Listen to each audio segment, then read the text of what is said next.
tardes, estudiantes, profesores, público en general. Vamos a dar comienzo con la actividad en el día de hoy. Contamos con la presencia del licenciado David Noriega en nuestra casa. Le voy a pedir la mayor de las cooperaciones. Estamos bastante llenos, así que vamos a tratar de hacerlo lo más rápido posible. Le voy a dejar a nuestro rector para que le dé la bienvenida oficial a todas las personas que están aquí fuera de nuestro recinto y a que dé comienzo la actividad en su forma. ¿Okay? Muy buenas tardes. Doctor Ismael. Muy buenas tardes. Quiero darle la más cordial bienvenida a los visitantes y a los estudiantes. Nos alegramos que estén aquí en la facultad en esta tarde. Esta es una actividad muy importante, ya que parte de nuestra misión y nuestro compromiso con ustedes es proveer las actividades donde fortalezcamos en los dos aspectos académicos. Así que esta es una actividad donde realmente van a tener una experiencia de compartir con una persona que yo sé que es de todos ustedes conocidos y que realmente tiene mucho que comentar con ustedes sobre un tema tan importante en este momento que es la corrupción. Así que esta es una actividad que espero que aprendan mucho, que nos sirva de enriquecimiento académico y que podamos con ello pues fortalecer lo que aprendemos cada día en la universidad. Espero que disfruten de la misma y que la misma sea un gran aprendizaje para cada uno y cada una de ustedes. Que tengan buenas tardes.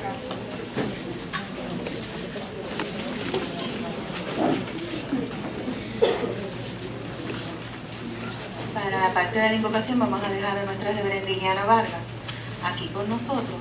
Le voy a pedir a todo el mundo que se ponga de pie.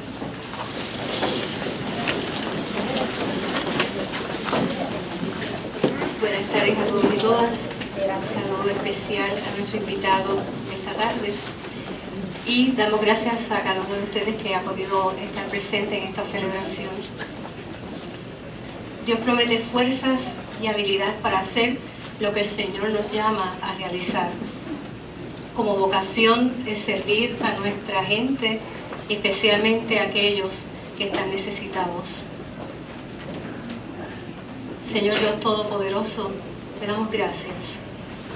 Gracias porque cada uno de nosotros está a tu servicio como misión de nuestra vida y sobre todo como vocación, como todo ser humano. Te suplicamos compasión, justicia, equidad, especialmente a aquellos indigentes, desamparados y pobres sobre la faz de la tierra, especialmente entre nuestro pueblo.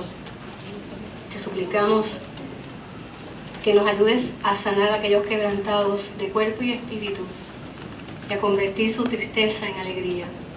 En esta tarde te suplicamos tu bendición de manera especial. En el nombre de Jesús. Amén.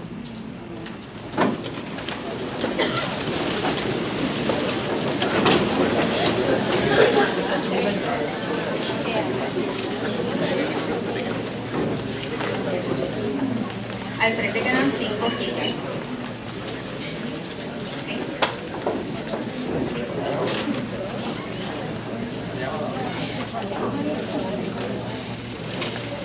Vamos a dejar a la profesora Juanita Cruz, directora del Departamento de Educación y Ciencias Sociales, para que lea parte de lo que es datos bibliográficos de aquí, del invitado especial aquí presente.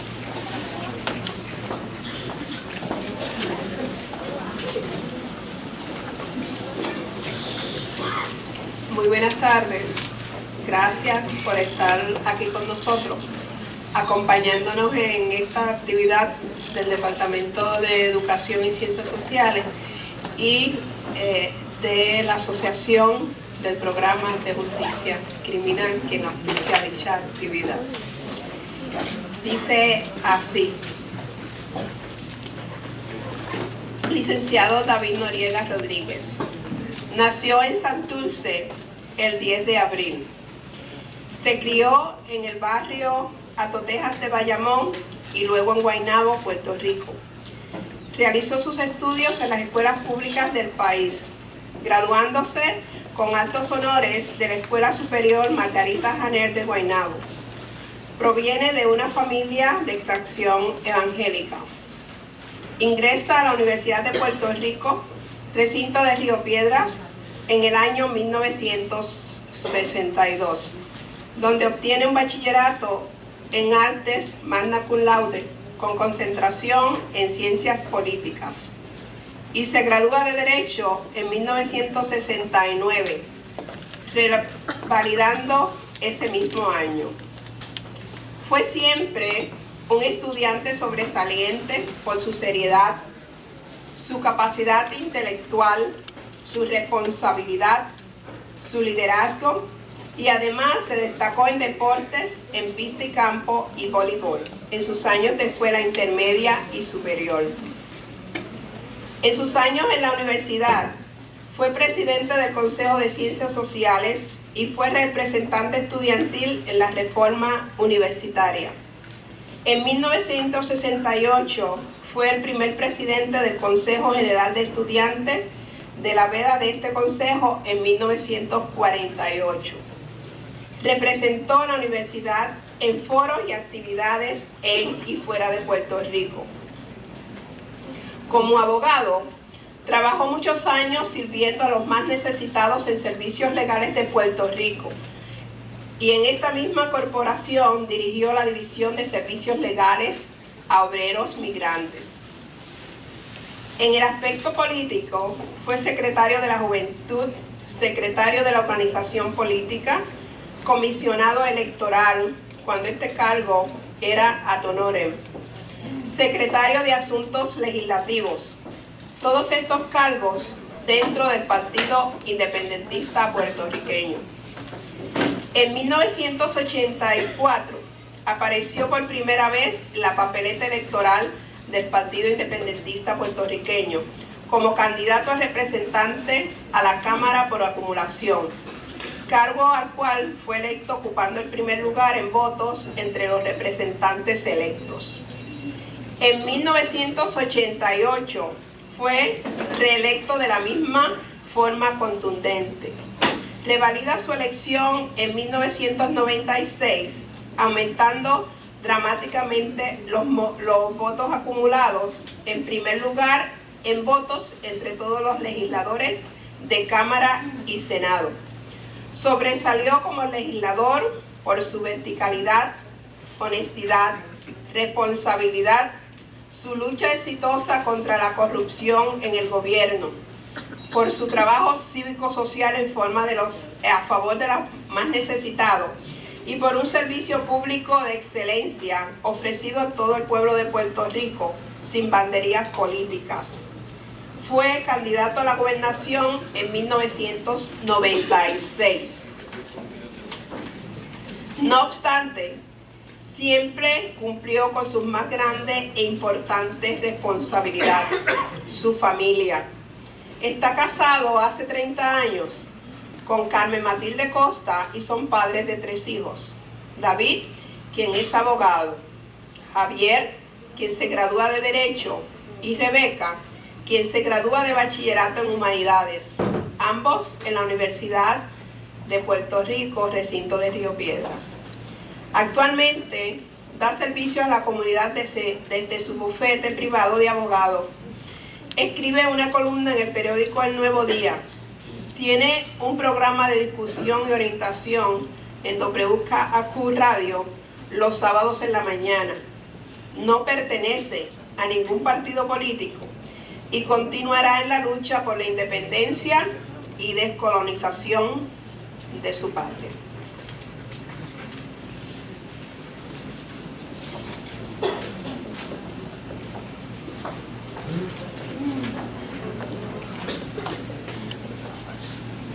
Va a pasar con nosotros la profesora Madeline Ortiz con una pequeña reseña sobre el libro recientemente salido aquí en nuestro editorial de Cultural, sobre un caso bien importante para los estudiantes en general, universitarios y públicos.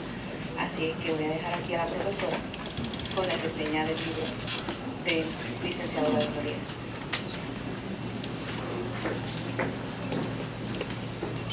Buenas tardes al profesor, al licenciado David Noriega. Y saludos a todos. Wow, tenemos casa llena, qué bueno. Me toca a mí pues hablarles un poquito sobre el libro que publicó el licenciado David Noriega, titulado El Instituto del SIDA, Historia de una investigación. Como todos sabemos, a él lo llaman el fiscal del pueblo porque se ha dedicado a combatir la corrupción en diferentes niveles del gobierno y de nuestra sociedad. Leer el libro de David Noriega es casi como leer una historia de excitante sobre una investigación que se da, ¿no? Para mí leerlo fue una experiencia bien especial porque sin darme cuenta, la primera noche que me siento a leerlo casi lo completo, casi lo termino esa misma noche. Fue bien especial y me trajo a la memoria algunos recuerdos de otros libros que yo había leído, como por ejemplo el de Seba, Historia de la primera invasión norteamericana de la isla de Puerto Rico, ocurrida en mayo de 1898. Claro, Seba era un cuento, era pura literatura. Y aunque revolucionó a Puerto Rico al principio de los 80, al final del 83, leer el libro de David Noriega parecía como si fuera un cuento también. ¿Cómo era posible que se dieran tantos problemas, que este caso de corrupción fuera tan complejo, que hubieran entre las personas envueltas gente de mucho renombre en Puerto Rico? Jamás pensaría que eso iba a ser así.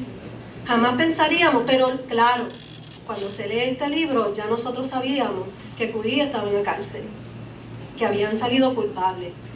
Y en el libro de Noriega nosotros podemos ver, por ejemplo, a diferentes personajes, como a Péndulo, Gigante Verde, a la señora X, a la Bucanera, a Blanca, personajes con nombres ficticios, que son los que le dan a David Noriega y a su equipo de trabajo información para realizar esta investigación. También vemos cómo Zaida Hernández Torres del PNP, Jorge de Castro Font del PPD, del Partido Popular, y Edmundo Ríos del PNP, se convierten en aliados de la investigación, casi sin querer queriendo, como él probablemente va a comentar en un momento. Vemos también cómo Edison Mirna Aldarondo y José Granados Navedo del PNP intervienen en la investigación y se dejan llevar por Jamil Coury para tratar de que esto nunca llegue a la luz pública. De hecho, al final del libro, en uno de los apéndices, cuando David Noriega presenta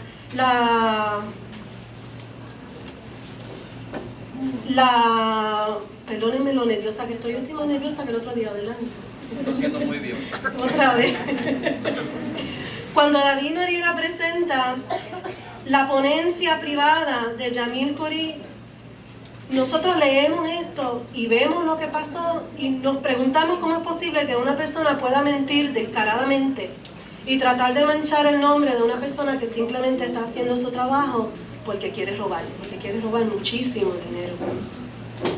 Es interesante ver que en este libro David Noriega nos comienza diciendo que desde el punto constitucional se supone que los legisladores realicen tres funciones básicas: aprobar leyes, investigar y denunciar.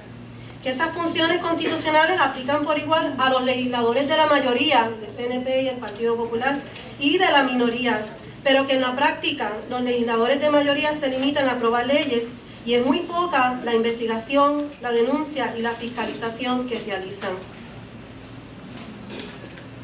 Y entonces, más adelante nos contesta por qué se realiza esta investigación y nos dice que en realidad la investigación del Instituto del SIDA fue una investigación de corrupción municipal, en donde el PNP fiscalizaba al PPD a petición de un representante independentista.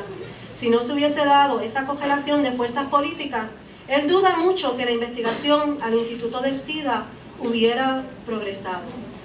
Algo que nosotros encontramos aquí es un dato bien curioso, y es que toda esta investigación comienza con un comentario que le hace un marchante en la Marcha del Idioma en San Juan el 24 de enero del 93.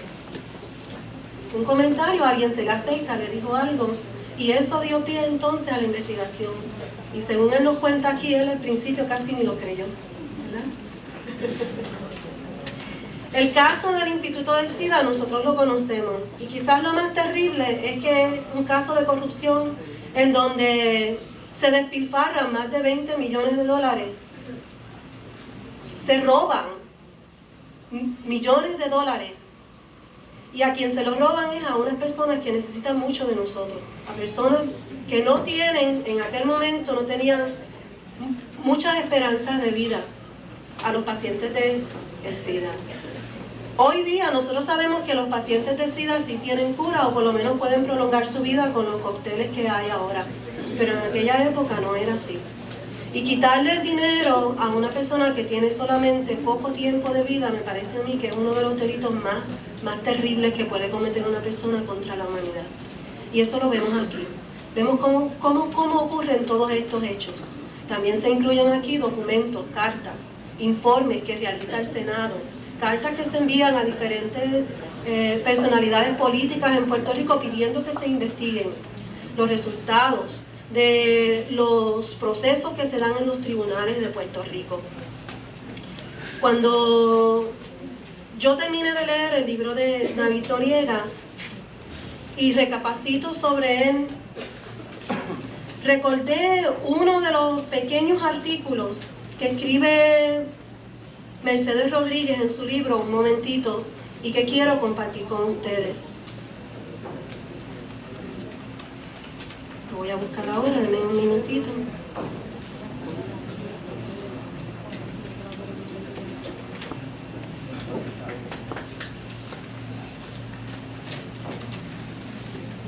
Si es que lo encuentro, porque estoy nerviosa.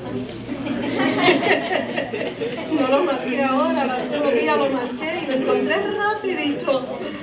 A ver, debe estar por aquí.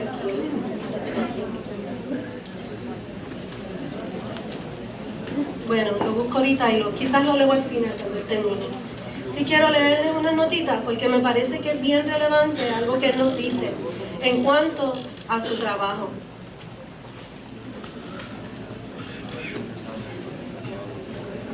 Dice, en mis funciones con mi equipo de trabajo siempre hacía hincapié en las siguientes reglas.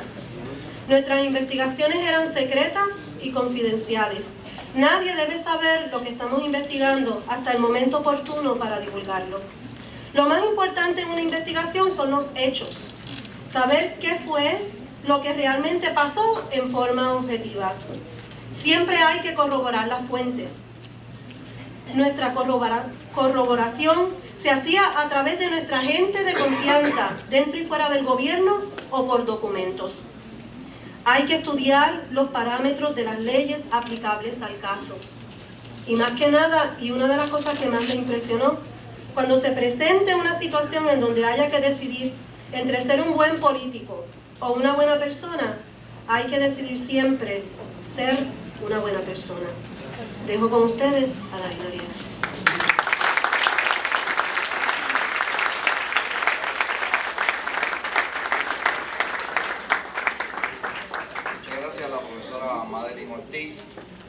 Gracias a Dios que estaba nerviosa, porque si no llega a estar nerviosa,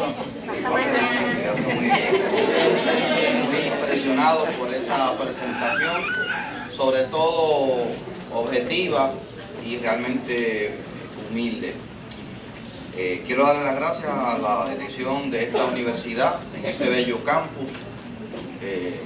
Realmente un sitio bien impresionante, bien bonito, una antigua central que molía caña para hacer dulce y ahora pues une esfuerzo y une talento para moler intelectualidad y hacer una infraestructura, la infraestructura más importante de Puerto Rico, que es la infraestructura intelectual. Los jóvenes que se preparen en todos los órdenes para asumir las riendas del país. Siempre que estoy ante una audiencia, ante toda la audiencia, pero cuando estoy en un ambiente universitario, estoy hablándole a gente joven, con permiso de 2 o 3 personas que no son tan jóvenes, me siento con una mayor responsabilidad, porque ante los jóvenes siempre hay que ser sincero, honesto y al grano. Y le he comunicado a la gente joven, y yo tengo 3 en casa, que el compromiso que tenemos todos con la verdad este principio tenemos que honrarlo siempre. Yo les voy a hablar en el día de hoy sobre el tema de la corrupción, enmarcado con la introducción que hace la profesora, porque la investigación del Instituto del SIDA es una investigación de corrupción. Lo primero que yo quisiera transmitirle a ustedes, y ahorita vamos a tener la oportunidad de tener un intercambio de preguntas y respuestas, mientras más ustedes pregunten mejor, porque se hace más interesante la dinámica, es que la corrupción en sí no es un delito preciso. La corrupción es un término genérico que cubre una serie de delitos que se llama los delitos, lo suelen decir los delitos de cuello blanco. La parte que trata específicamente en el Código Penal con los delitos de cuello blanco son los delitos contra la integridad pública. Y en ese sentido, hablar de corrupción es hablar de como si estuviésemos hablando de un término comercial, genérico, amplio, que cubre el delito de soborno, por ejemplo, el delito de abuso de la autoridad, el delito de negligencia en el cumplimiento del deber. Y quisiera enfatizar que en Puerto Rico no hacen falta más leyes para combatir la corrupción. Quizá una enmienda que haya que hacer para ajustarla, pero lo que hace falta en Puerto Rico para combatir la corrupción es voluntad política para hacer cumplir la legislación existente. Todo lo que pasó, por ejemplo, en el Instituto del SIDA estaba prohibido por ley, pero los que tenían la función principal de hacer cumplir las leyes y los reglamentos vigentes miraron para otro lado. Eso en el Código Penal se puede catalogar como negligencia en el cumplimiento del deber, si se reúnen todos los elementos de ese delito, pero se parece bastante. Mirar para otro lado es negligencia en el cumplimiento del deber. Por lo tanto, lo verdaderamente importante para combatir la corrupción es la voluntad política para hacer cumplir la legislación existente y los reglamentos existentes. Por eso, ustedes tienen una gran responsabilidad. Y digo, ustedes son la gente joven, los que ya tienen edad para votar. ¿Quiénes son los que tienen la responsabilidad primaria de hacer cumplir la ley? Pues los funcionarios electos. ¿Y quiénes colocan a los funcionarios electos? Pues los electores. ¿Y quiénes son los electores? Pues ustedes. Elegir hombres y mujeres íntegros es una función primaria de la gente joven. Porque si no, ¿saben qué? Se convierten en cómplices de la corrupción. Si ustedes viven en Cataño y votan por el amolado, pues entonces ustedes son amolados también. Seguro, porque están condonando con su voto a una serie de prácticas de denuncia que han sido ya señaladas por la Oficina del Contralor. Las personas que han sido halladas incursas en violaciones a las leyes y reglamentación por la Oficina del Contralor no deberían aparecer en la papeleta, pero los partidos permiten que eso suceda y peor aún, la gente vota por ello. Así que ustedes están por lo menos a tiempo de hacer un examen de su conciencia y examen de esa papeleta para evitar ser cómplices de esa corrupción. Y segunda característica de la corrupción en Puerto Rico es que es grande, es amplia y es diversa. 10% del presupuesto se calcula se va en mala administración y prácticas de corrupción. Y el 10% de un presupuesto de 20.000 billones de dólares son 2.100 millones de dólares. 2.100 millones de dólares se votan en este país o se roban en este país por funcionarios corruptos. En otras palabras, se privatizan en el bolsillo de una gente. A pesar de que tiene un impacto, digo, eso es lo que dice el Contralor, yo francamente discrepo. Yo creo que el impacto de la corrupción es mayor del 10%. Yo creo que es mucho más. Pero vamos a, para efectos de argumentación, decir que es el 10% del presupuesto. A pesar de que su impacto económico es grande, en la práctica no tiene una gran dimensión. Le voy a explicar por qué. La la gente que roba en este país desde la función pública son pocos. Es más, es un pequeño grupito. En el libro yo digo la pandilla, son una pandilla. Y son los mismos que hacen corporaciones. En el pueblo donde yo trabajaba de abogado, en Macao hace un tiempo, le decían a los que se llevaban siempre a la reunión con unos contratistas, le decían los comecabros. Porque son los que comen cabros con el alcalde, comen cabros con el juez, comen cabros con el representante, con el senador, y siempre son los mismos que se llevan la subasta. En cada uno de los pueblos hay un grupo come cabros. Pues ese pequeño grupo de gente que son los amigotes, las amigotas de un grupito de funcionarios públicos, no son muchos, son las mismas personas. Lo que pasa es que se protegen. Una vez se llaman la corporación X, otra es la corporación Y, la corporación Z, pero si usted le quita el carapacho de esos nombres corporativos, son un pequeño grupito. La inmensa mayoría, y esto yo creo que es bien importante, de las personas, de los funcionarios públicos del gobierno de Puerto Rico son gente honrada y decente, gracias a Dios. Son gente capacitada, gente que va a servir y que está dispuesta a hacer sacrificio por este país. La corrupción en Puerto Rico es un fenómeno realmente nuevo, relativamente nuevo. Cuando digo relativamente nuevo es, hace 30, 40 años,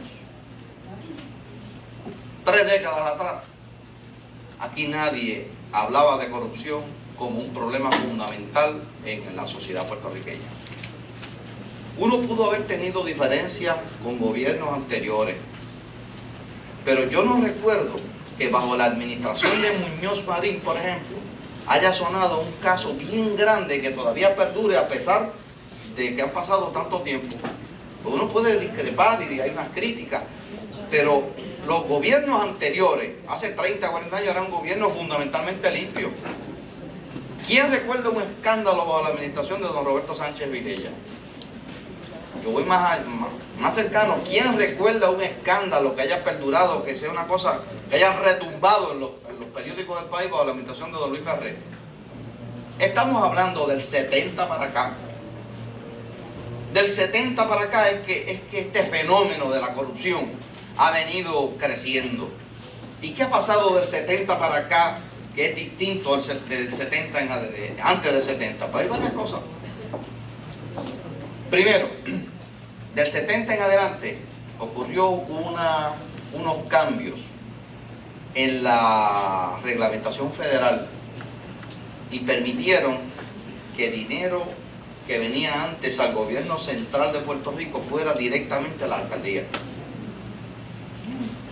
Cuando empieza a trasladarse dinero del gobierno federal en vez del gobierno central y va directamente a municipios y a corporaciones que se puedan organizar sin fines de lucro, ahí comienza un gran esquema, un gran patrón de fraude y corrupción en Puerto Rico. Eso es uno de los factores, el traslado del dinero federal en vez del gobierno central a los municipios y a corporaciones.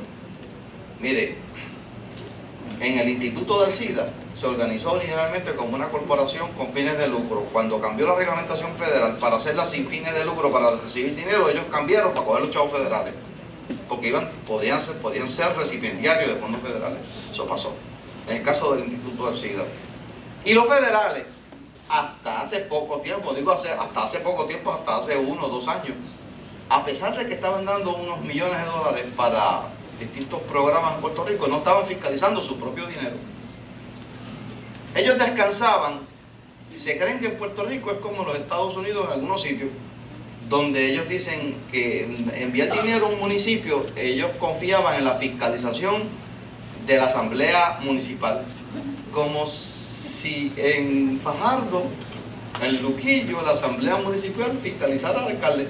Pues en Estados Unidos, pues un mayor, un alcalde, era por la Municipal Assembly, ¿verdad? Habían frenos y contrapesos, por aquí no.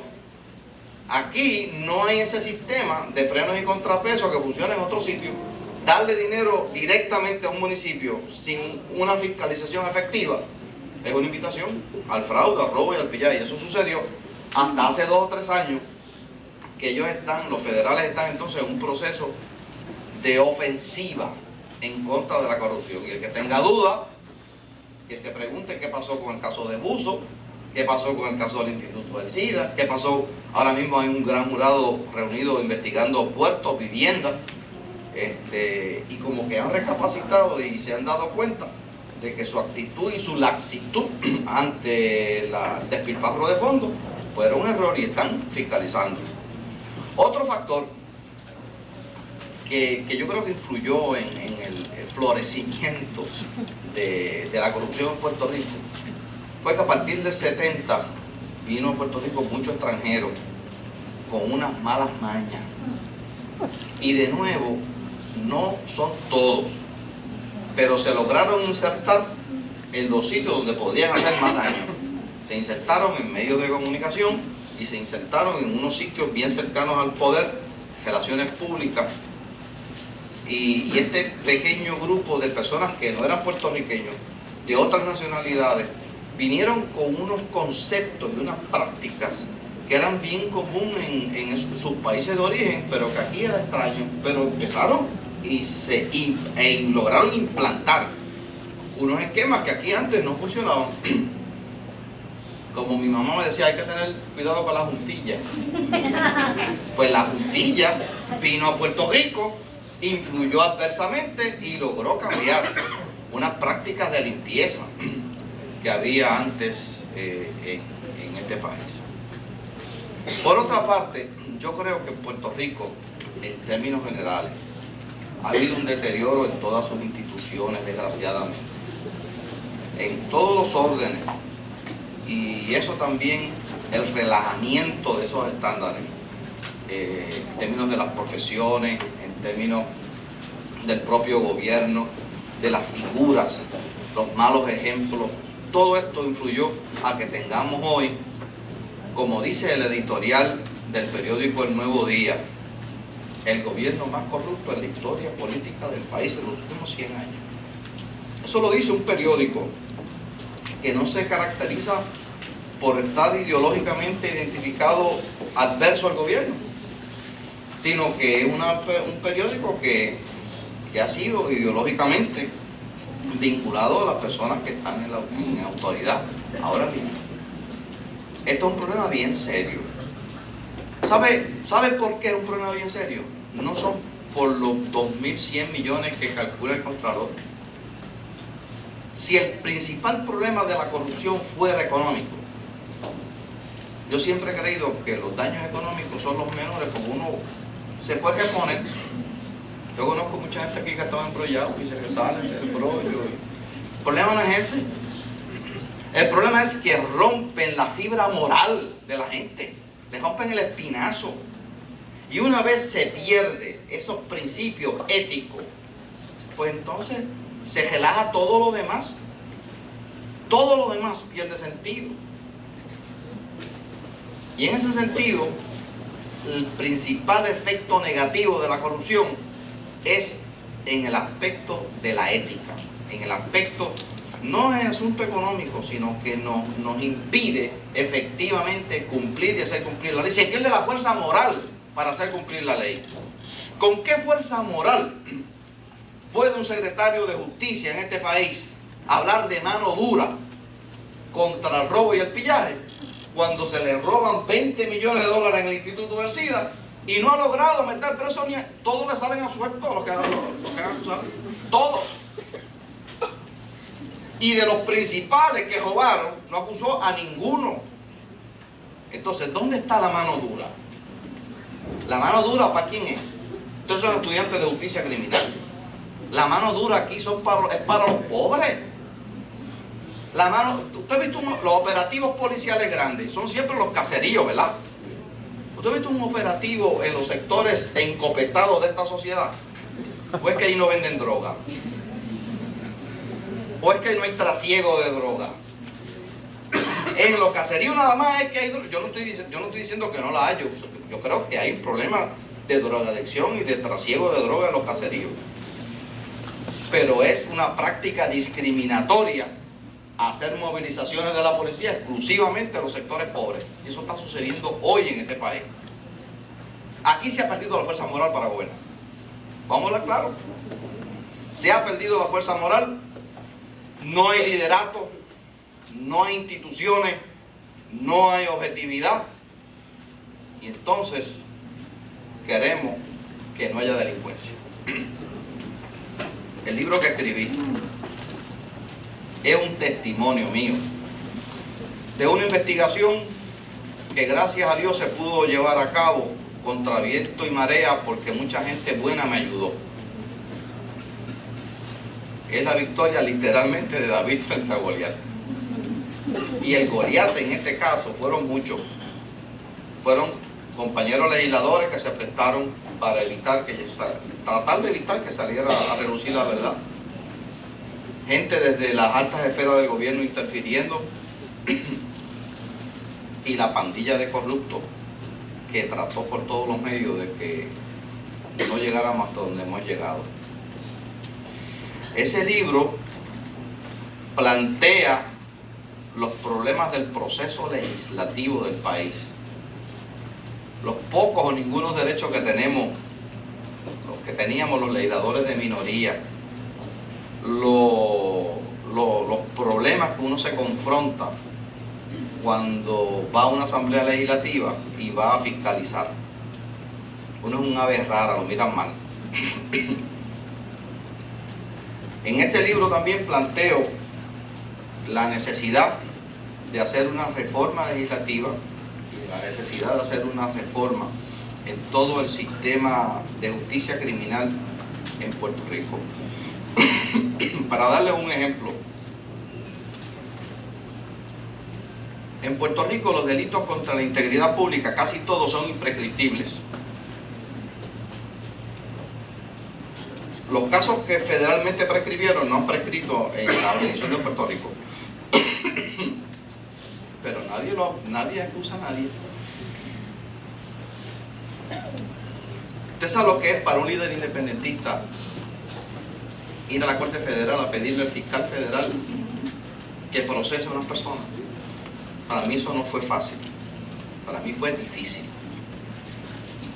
Y tuve que tomar una decisión bien osada y en contra de la tradición, de la ideología que yo pertenezco.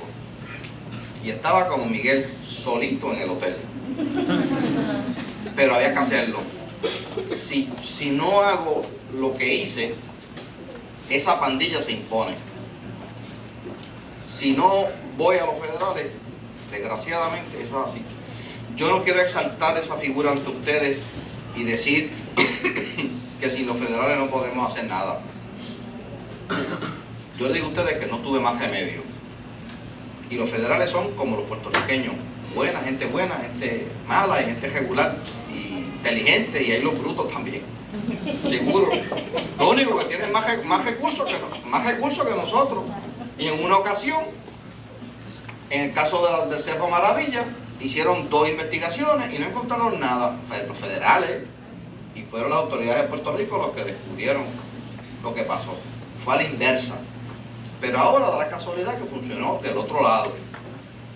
A veces uno tiene que tomar decisiones arriesgadas, y ustedes son gente joven, y no dejarse guiar por la corriente. Yo me tomé esa decisión, fui a la Corte Federal, fui a los fiscales federales y resultó.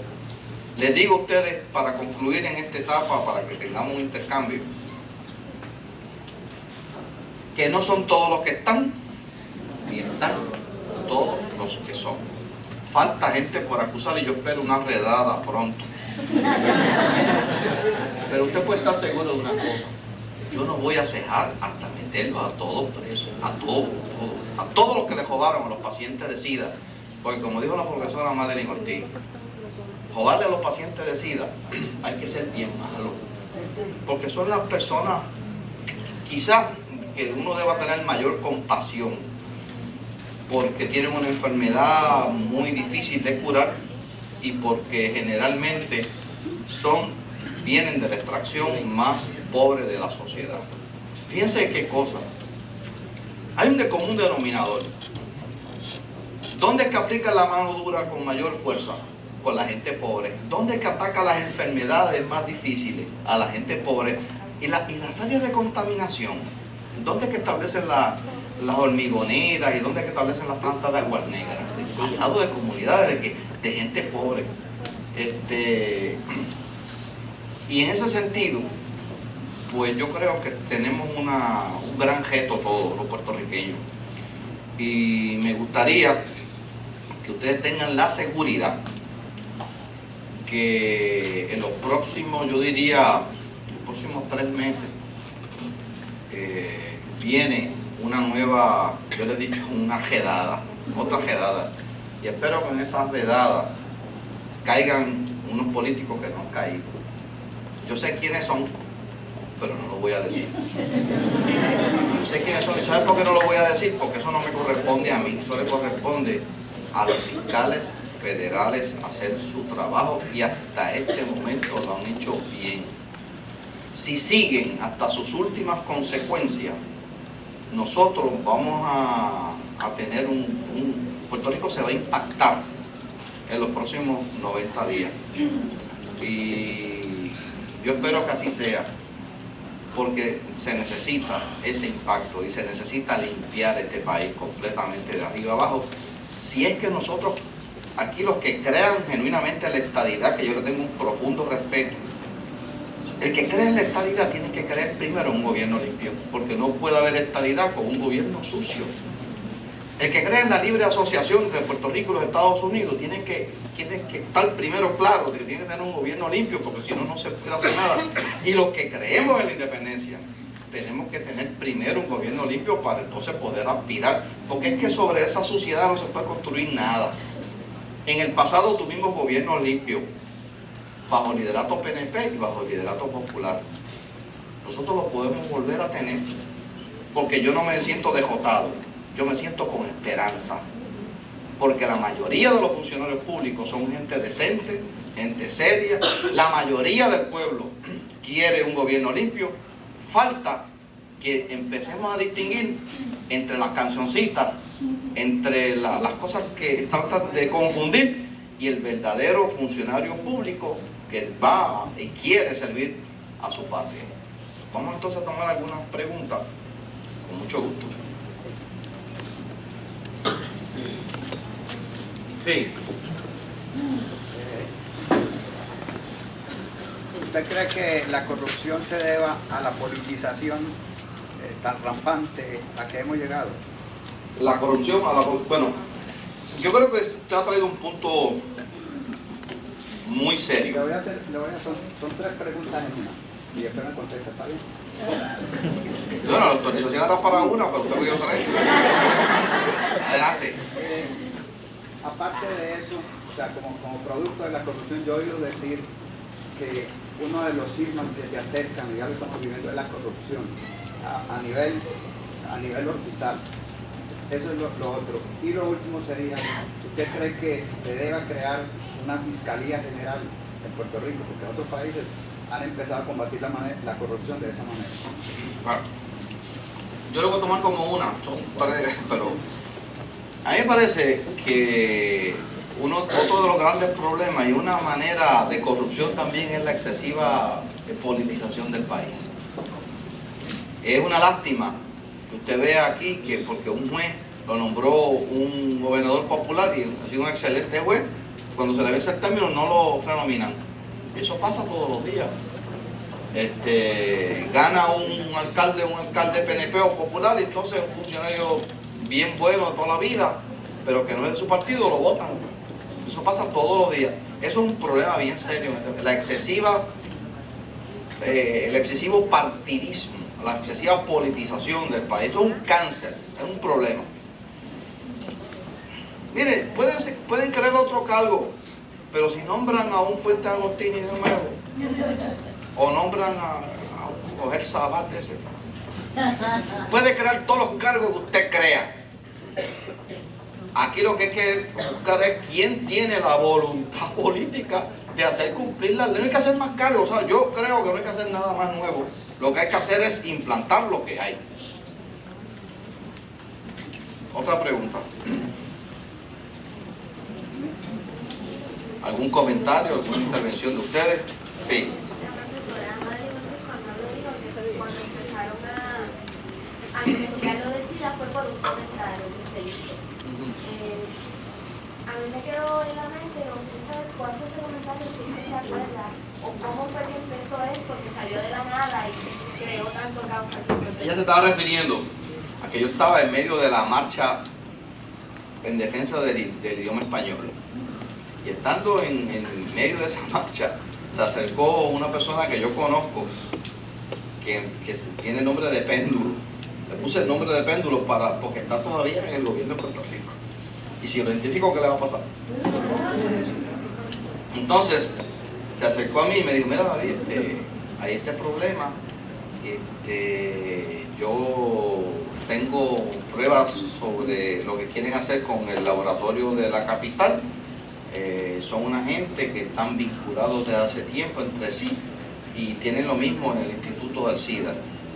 Entonces, esto es un caso de corrupción y me gustaría hablarlo contigo. Y yo dije, bueno, pues habla con José, que es mi ayudante, José Torres, que es un abogado que trabaja conmigo. Y así fue. Cuando la profesora dice que comenzó con un comentario, fue el comentario de Péndulo, que se acerca a mí en el libro. Yo digo que no es un caso, no fue raro, porque la marcha en defensa del español fue una marcha también anticorrupción. Lo que estábamos era una marcha en defensa de nuestro vernáculo, que es una marcha anticorrupción del espíritu, ¿verdad? ¿Alguna otra pregunta? Sí. Sobre la corrupción de la policía. Nací y me crié aquí, ¿verdad? Toda mi vida, pero viví 14 años en Estados Unidos. Y en la experiencia de ellos pues aprendí la corrupción en los departamentos de policía allá. Es algo que ha estado presente desde los años 30. Todos los años alguien descubre el Pacífico, lo denuncia, habla de eso, sobre algún escándalo, pero hoy, año 2000, está tan vivita y coleando como en los años 30. En estos días los casos están presentados por un departamento de la policía de Los Ángeles. En el caso de Puerto Rico, pues, surgió todo lo de las gangas de los Maldonado y toda esa gente en los años 60 y 70.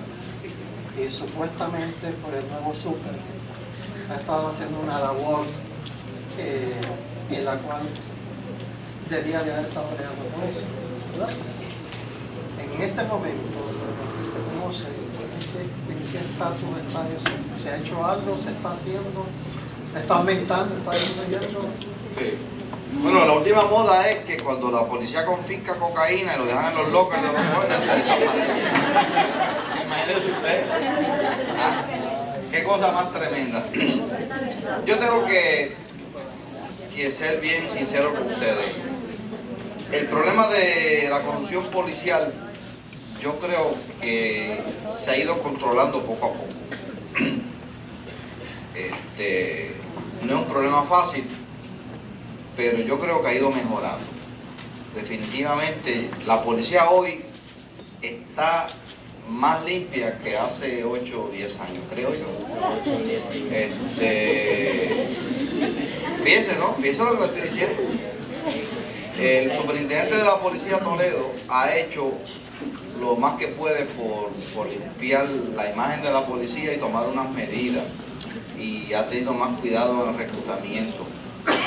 Negarlo sería mentir. Yo creo que se ha hecho ese esfuerzo, pero no es tarea fácil. En esa policía existió muchas gangas internas por mucho tiempo. Se han roto algunas de esas gangas ya.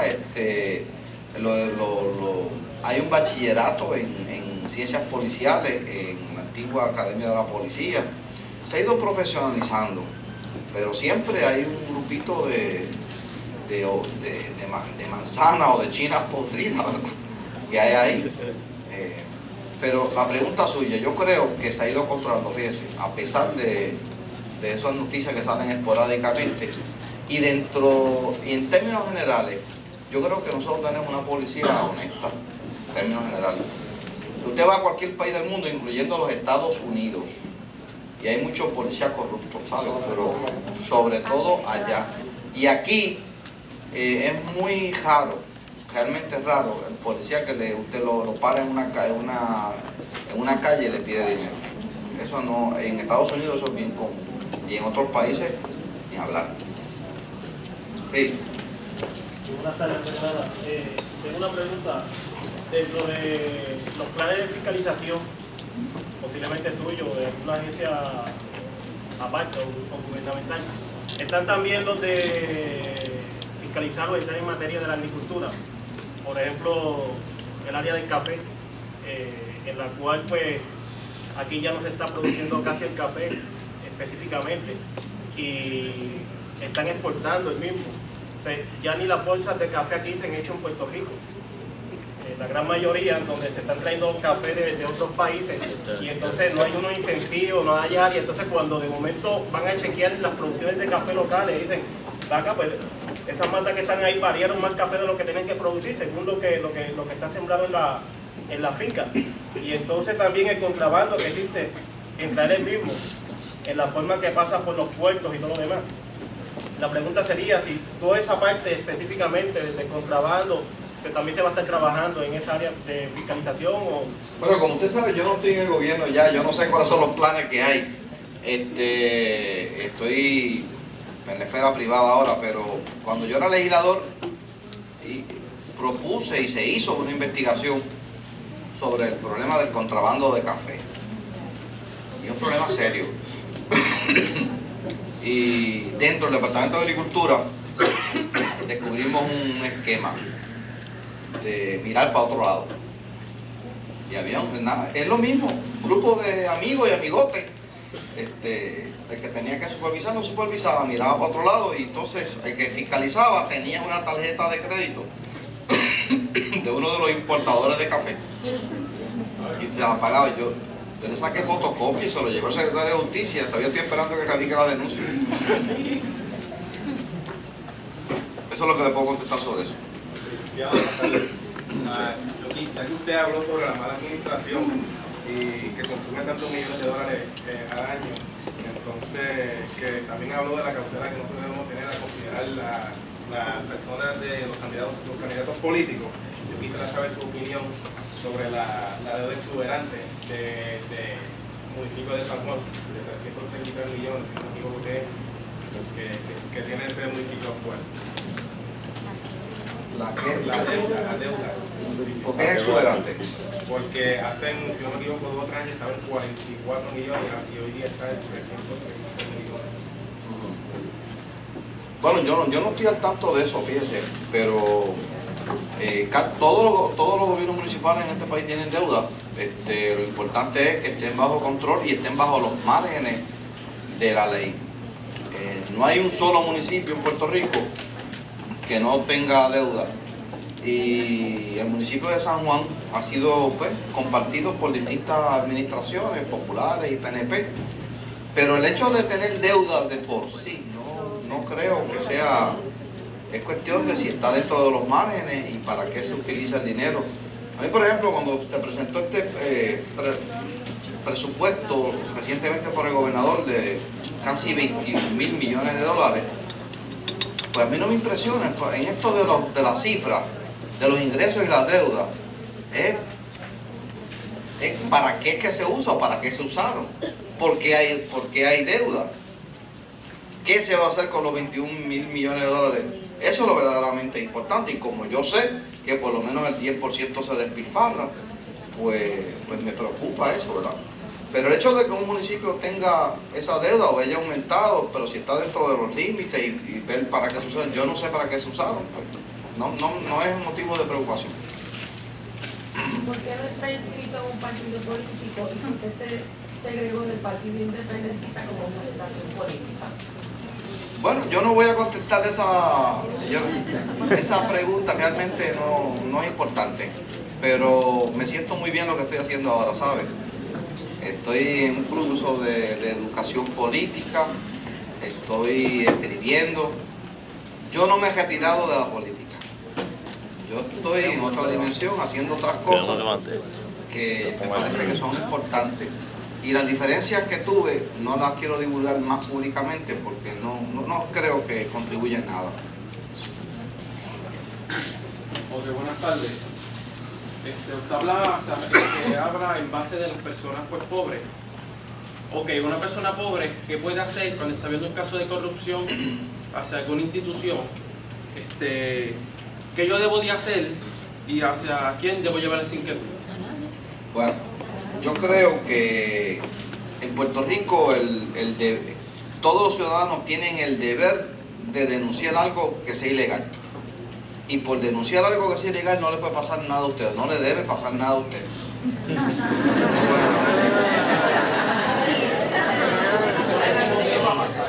Yo no dije que le iba a pasar, que no le iba a pasar. Lo que es la corrupción que se está yendo contra los pobres. Ok, tengo otra pregunta.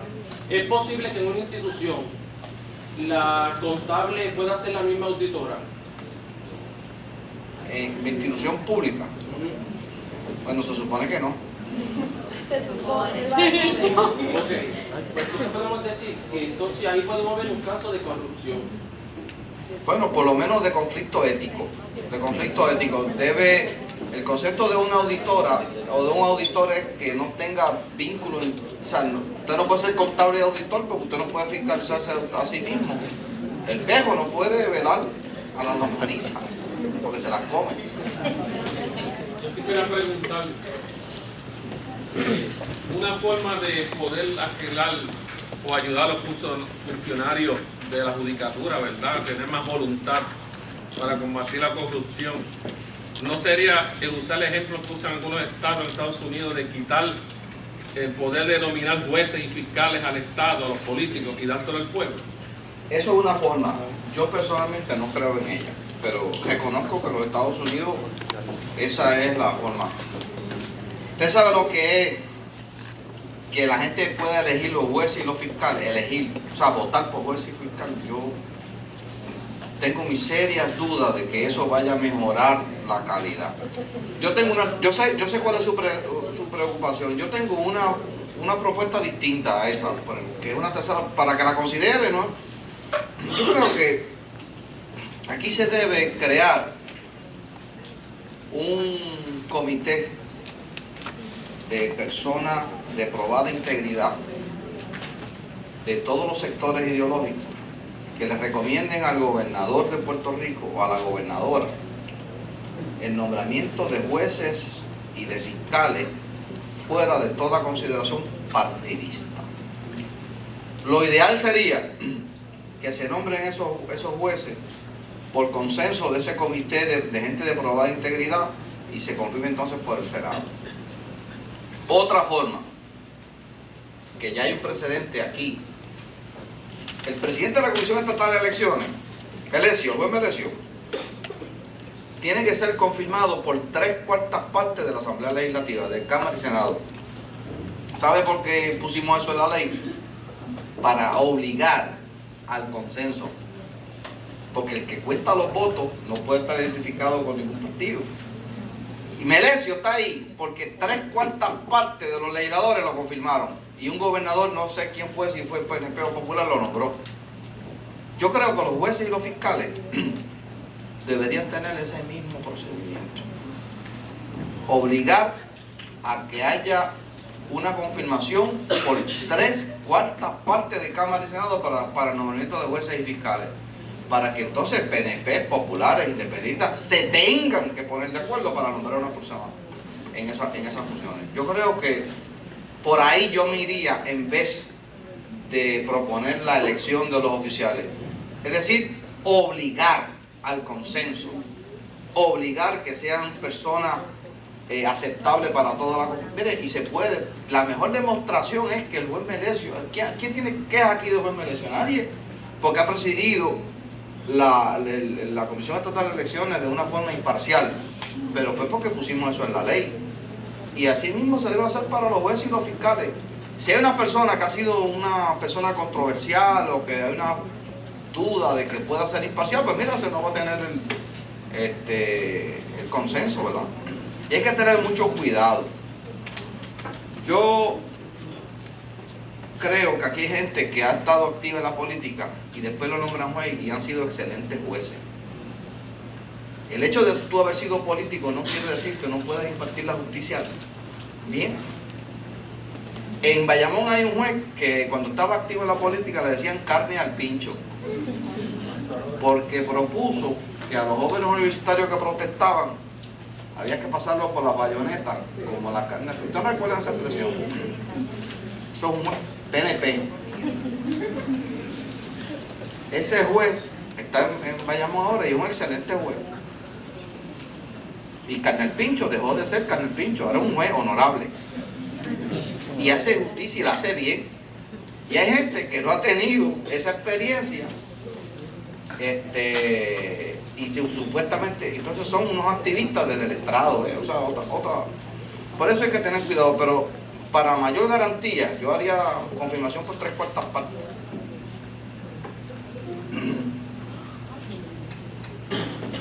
¿Usted considera que la aparición del bipartidismo es una de las causas de la corrupción gubernamental? ¿Perdón? ¿Usted considera que la aparición del bipartidismo es una de las causas de la corrupción gubernamental? Bueno, yo creo que no es una de las causas. Es una rémora para el mejoramiento. El bipartidismo es un problema en el país completo, ¿verdad? En muchas áreas. Pero no creo que sea una causa de la corrupción, porque para un sistema bipartito hubo gobierno limpio. Va un sistema de bipartidismo, aquí hubo gobierno limpio. Así que no creo que sea una causa. Sí es un problema por lo que decía el caballero que hizo la primera pregunta, porque entonces se entroniza el partidismo y si hay la intolerancia, si una persona buena es de un partido distinto, lo votan. Sí. Para varias ramas profesionales en nuestro país existe la educación continua mandatoria. Nos pensamos que administración pública, sea estatal, municipal o sin fines de lucro, los sectores cuasi privados, no existe. ¿Qué posibilidades hay planteadas actualmente de que eso se haga una realidad? O sea, cualquier grupo de personas se hace una corporación, solicita un fondo federal, está constituido en papel, ¿verdad? Y yo vengo de administración pública con otra visión y no hay un seguimiento, no hay una evaluación de ese programa o de ese servicio. Y actualmente ni en los municipios ni a nivel estatal hay una enseñanza mandatoria como lo es para los médicos, las enfermeras, una enseñanza que la persona tenga que estar al día en la reglamentación. Yo voy más lejos, usted es profesora aquí, ¿verdad? Yo voy más lejos, profesora.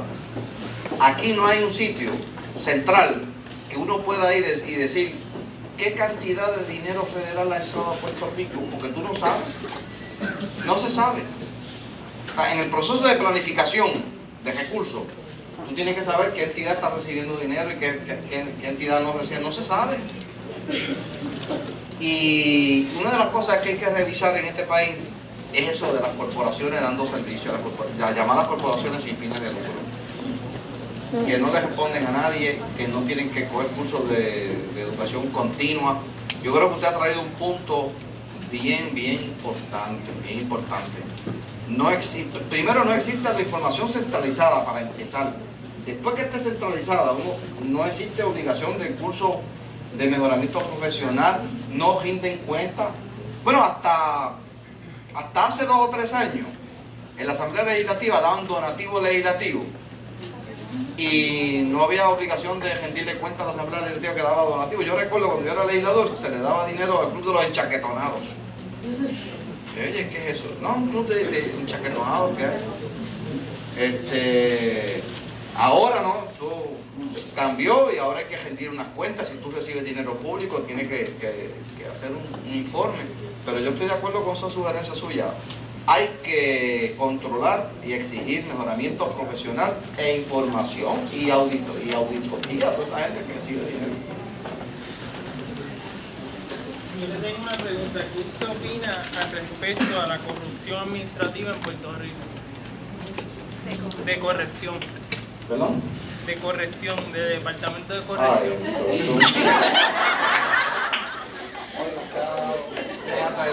Imagínese usted que a esa gente se le pierden los presos. Se les pierden los presos. No saben dónde están. Y de momento dicen, no, estaban aquí. ¿Ah? Eso es una incompetencia. Mire, los pueblos se miden no por los puentes que hacen, ni los monumentos que hacen, ni las carreteras que hacen, ni los edificios que hacen. La grandeza de los pueblos se mide pues cómo esos pueblos tratan a la gente más necesitada, a los pacientes de SIDA, a los obreros migrantes y sobre todo a la población que está en las cárceles. Tengo una segunda pregunta. ¿Usted opinaría que Zoela Boy haya hecho un buen trabajo?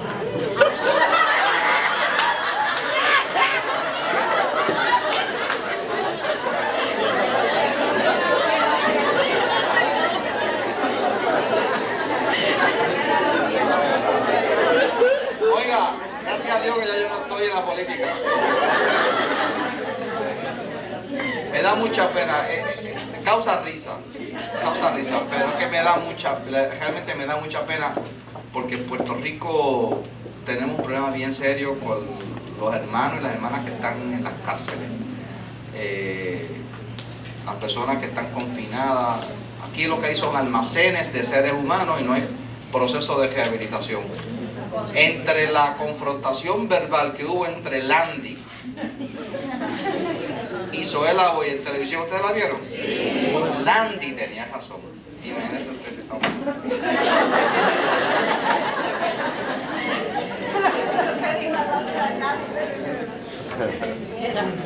Sí, diga. ¿Cómo cree que podría haber esa voluntad política a la que usted se refería cuando en la legislatura, en Cámara y Senado tenemos personas del mismo estilo de Zoela Boy? Bueno, decía Thomas Jefferson que los pueblos tienen los gobiernos que se merecen. Que corresponde a cada puertorriqueño y a cada puertorriqueña decidir qué tipo de gobierno quiere tener. Y yo espero que vaya mejorando la calidad de verdad. Y yo no estoy hablando aquí de PNP, ni de populares, ni independentistas. Yo creo que en todos los sectores hay gente bien buena. Yo estuve 12 años en la Asamblea Legislativa y tengo la certeza de que hay gente buena en todos los sectores ideológicos de este país. Y el que diga que Pedro Rosselló llegó al gobernador y no quiso de buena fe acabar con el desempleo, yo creo que está mintiendo. Yo creo que todos los gobernadores de Puerto Rico han hecho un esfuerzo de buena fe por acabar con los problemas fundamentales del país, pero no han podido. Hay una serie de obstáculos, dígame. Lo último que quiero decir es que lo quiero felicitar a usted por estar siempre del lado de los pobres. Son muy pocos los hombres que en la historia de la humanidad se paran frente a un público y comprometidos dicen: yo estoy del lado de los sufridos. Los pocos, y esos pocos han dado la vida, han dado su propia vida por defenderlos. Los felicito.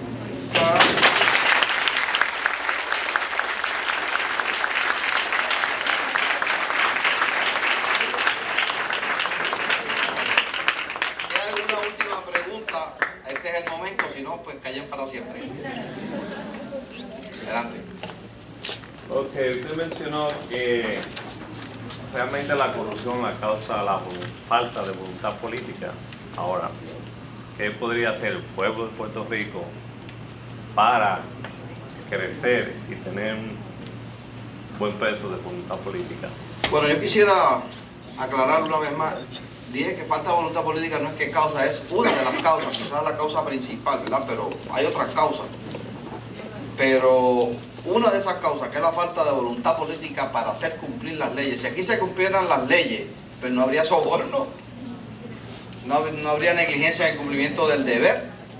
Pero como los gobiernos, dicen los federalistas, no son ángeles, sino que son hombres, pues caen en las tentaciones. Yo creo que aquí hay que hacer una reforma en el sistema electoral. Porque ¿sabes lo que pasa? que aquí los candidatos se hipotecan antes de salir electos. Sí. ¿Sabe con quién se hipotecan? Con los curís de la vida. Se hipotecan. Mire, es que cuesta tanto hacer una campaña política en este país que tienen que comprometerse con los comecabros, con los contratistas, con los curís, para que le den dinero para hacer una campaña, y después que llegan, ¿qué hacen? Pues devuelven lo que recibieron con contratos, con pagos a sobreprecio, con emplearle a sus familiares, con darle favoritismo. Ese es el problema. Ahora mismo, el Senado de Puerto Rico aprobó una ley para controlar los gastos de campaña, que yo no creo que sea una panacea, pero es una buena medida. Se aprobó por el Senado. En la Cámara de Representantes no se ha aprobado. Por lo tanto, no hay ley. Por lo tanto, no hay ley. Yo creo que hay que reformar el sistema electoral de este país. ¿Para qué? Para que no cueste tanto hacer una campaña. Lo que hay que hacer es hacer un fondo electoral, y el que se acoja a él, que no pueda recoger dinero privadamente, para que no tenga que ir donde Curí, ni a los comecabros. Dicen, mira, que hay dinero público para tu campaña. Ya, para lo que se dice aquí. Aquí hay que recortar también el tiempo de las campañas políticas. ¿Por qué usted tiene que tener una campaña política de 10 meses en este país? O de 4 años. ¿Ah? La campaña tiene que ser más corta. Y utiliza la radio y televisión del gobierno, explique sus programas. Y no tiene que estar endeudado. Es que antes era así. ¿De qué estamos hablando? Hubo un momento antes que había más decencia en la política puertorriqueña, y nadie tenía que estar endeudándose para ser candidato y salir electo. Yo tuve la oportunidad de hacer campaña política. Y aquí veo gente que me ayudó mucho en esa campaña. Mire, ellos recogieron más chavos que yo, pero no caminaron más que yo. Yo caminé todos los barrios de Puerto Rico. Nosotros parquinamos, nosotros hicimos contacto personal. Lo que no pudimos fue vencer el miedo. Hay una gente que aquí tiene miedo, pero mucho miedo, aterrorizado. ¿Y qué hacen los políticos de oficio? Pues manipulan el miedo para que la gente decente no pueda ser funcionario electo en este país. Cuando yo fui candidato a la gobernación, en octubre 6 de 1996, tuve la satisfacción que en las cámaras de televisión, si ustedes lo recuerdan, me viré y les dije, estaban los dos candidatos. Perdónenme, pero estaba aquí, fue con la izquierda, a mano izquierda estaban. Y yo le dije, ustedes los dos van a tener que ir al gran jurado, porque ustedes los dos están implicados en el escándalo del Instituto de SIDA, refiriéndome a Héctor Luis Acevedo y a Pedro Rosselló. Y así fue. Perdimos que por 1 milloncito de votos. No hay problema. Pero tengo la frente en alto y la satisfacción del deber cumplido. Muchas gracias.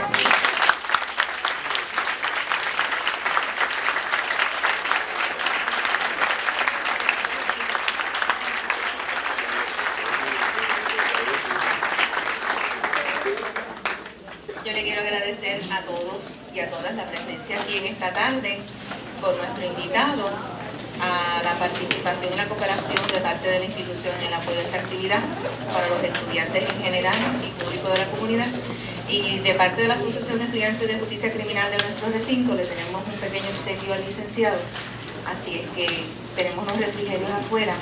Aquellos estudiantes que no hayan firmado la hoja de asistencia de esta su profesora, a favor de hacerla así presente. Y le deseo que pasen un bonito fin de semana, aquellos que yo no voy a ver. ¿Okay? Buenas tardes.